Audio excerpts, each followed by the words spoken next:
Oh man, you again. What do you want? Hexahedron, octahedron, dodecahedron, or sacred geometry. Sure.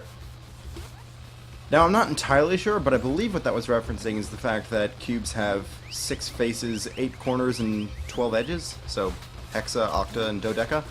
But I might be wrong.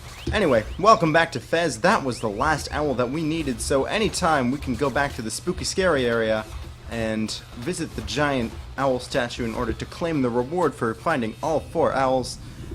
Remember, you can only find those guys during nighttime, so as long as you're visiting those exact trees and those exact rooms at night, then you should be able to find your way. Next, I'd like to head over here because treasure. Right? Who doesn't love treasure? Evil people. But even evil people love treasure. Everyone loves it. You can give treasure to, like, I don't know, Gandhi or something, and he'll be like, okay, sure, thank you. Even though he's a good guy. So, therefore, the desire for treasure is not affected by moral standards, and thus you should want treasure as well. Anyway, here we are. We've got a map. Let's take a look at it. This is a completely inconspicuous room, except you gotta flip it over, and wow, look at those. Those are platforms. Who knew, right? Is it this way? Nope. Haha. Is it this way? Nope. I'm in the wrong room? Nope. I sure hope not, at least. It's the other way. It's literally the only way I haven't tried. Perfect. Perfect. Perfect. Guys, have I mentioned I'm really good at this game? Anyway, we're just climbing up the little staircase of invisible platforms. Find this chest. It's so secret, you wouldn't even know it's there unless you had a map, which is why there are maps in the game. Good. Game design. Excellent. Anti-cube. By the way, you might notice that my anti-cube count is a little bit off from last episode. That is because I went back and got the cubes in that room with the clock tower. Again, you can just change the time settings on your machine if you wish to do so, and that makes getting them a little bit easier. In fact, it makes getting them a whole heck of a lot easier. But yeah, that's this room under our belt. Now let's go down to the room below it. We're just blazing through these. Let's go. Okay, so let's see what secrets this magical place has to offer. What can we find? What can we see? Is there any map that has to do with this? No. Have we used all the maps? Well, except for this one. Curious. But yeah, we seem to have used most of the maps that we have with that one exception. So that's pretty cool. Ah, here we go. Here is the door. We access this one by lowering the water level so that we could get to it. Okay, so we've got an owl statue. It's always nice. And no one is here. Also, apparently we've completed this room. Not sure what the point to that room is, but okay. Okay. Thank you for your time, game. Really appreciate it. Well, whatever. Let's just head up to where we need to go. In this case, you can climb up the vines on the side here, and then simply drop down from above in order to get back to the door. And we're going back downwards. We're back here at the lighthouse. How nice. And yes, of course, because we lowered the water level, we can access a new place here, like with many other areas with water levels. How nice. Splish! Alright, let's see what we got. Where's the door? There it is. Under the dock. Classic.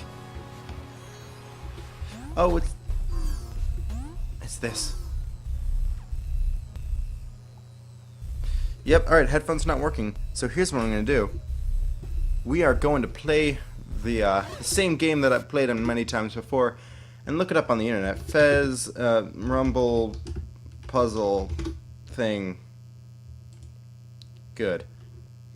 Alright, LT, LT, RT, LT, LT, RT, RT, RT. Let's do it.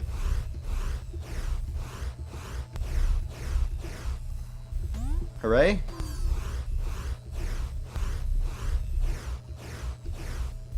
No? No? Oh, note. May be different. Ha! Great. Huh.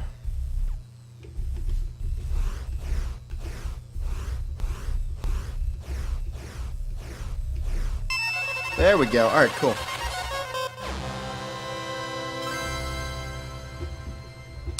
Yep, I just unplugged my headphones, and that seemed to do the trick. So you might get a bit of audio echo effect weirdness on that, but that's okay. We can ignore it for now, because puzzles are all important. We must solve the puzzles above all. That is our purpose here. Now, I've been thinking about what to do at the end of the game, whether to show the ending or not, because there's this weird situation that goes on where after you beat the game, suddenly a bunch of the puzzles are now, completable. So it's a bit of a snafu in which I want to show the end of the game at the ending, but I also want to configure it so that things make sense logically. So after thinking about it for a little while, I decided I'm going to show the ending of the game when I do it, not at the end of the series, but rather whenever I decide to go there, just because that's really what happened originally within the game, and I want to try and do what was intended within the game for you to experience. Does that make sense? Hopefully it does. Alright, cool. So, we're actually going to go back to the start of everything, start of things, the start of places, near the beginning of the game, because we've actually got a couple things that we need to go back to our hometown for. We haven't been there in a long time, since the very beginning of everything, but it's nice to go back, visit whoever that guy was, the old one. I don't remember his name. Do you? We're being good citizens. Good citizenship. Good. Good.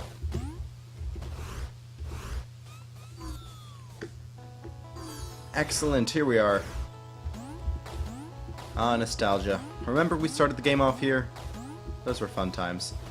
Alright, now first thing is first, I believe I've actually missed one of the doors in our fair city. So if I could find that, that would be just grand. Maybe it's this one over on the island here? Maybe? Maybe? No? Where could it be? Is it further up? Is it further down? Door? Where are you at, homie?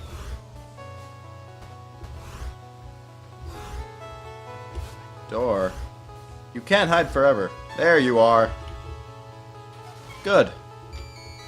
And inside this amazingly hidden room is absolutely nothing. Great! Super! I'm glad we did that. Anyway, okay, now I am looking for a specific room that requires us to know a little bit more about the game in order to get the treasures inside. This one, right here. Now this room, when you first come in it at the very beginning of the game, might seem completely irrelevant. It might seem completely relevant, but you have no idea how to deal with it. That skull up there, the picture of the skull, kind of interesting. What you really wanted to pay attention to is the symbols on the walls. So as you can see, we got the counting system going on here.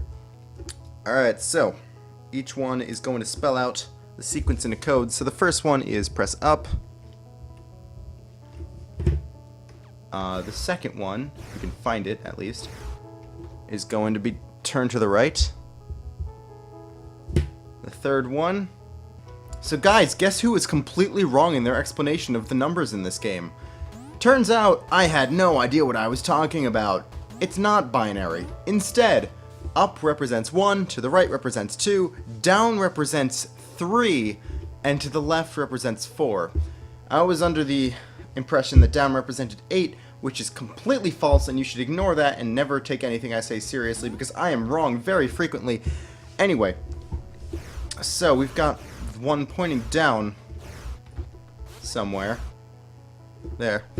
So that's going to be press left, and then one pointing to the left, that's 4. That's jump. Cool. Glad we've got that straightened out. Alright, now number 5 is that one right there. press to the right because that's 1 plus 4. Number 6 is that one, 2 plus 4. Let's turn left. 7 seems to be that one, 1 plus 2 plus 4. Let's press down. And then 8 is that cleverly hidden one back there. 1 plus 3 plus 4, and it is turned to the right.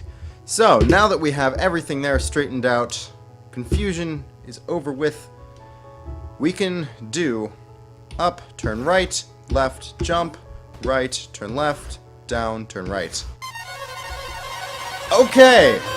That was more of a hassle than it should have been, and I'm really sorry that I didn't explain the numbers right the first time.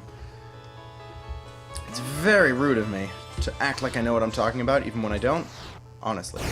Disgusting. Alright, anyway. I'm gonna spend some time looking for the final cube shard, because it's somewhere. Last cube bit.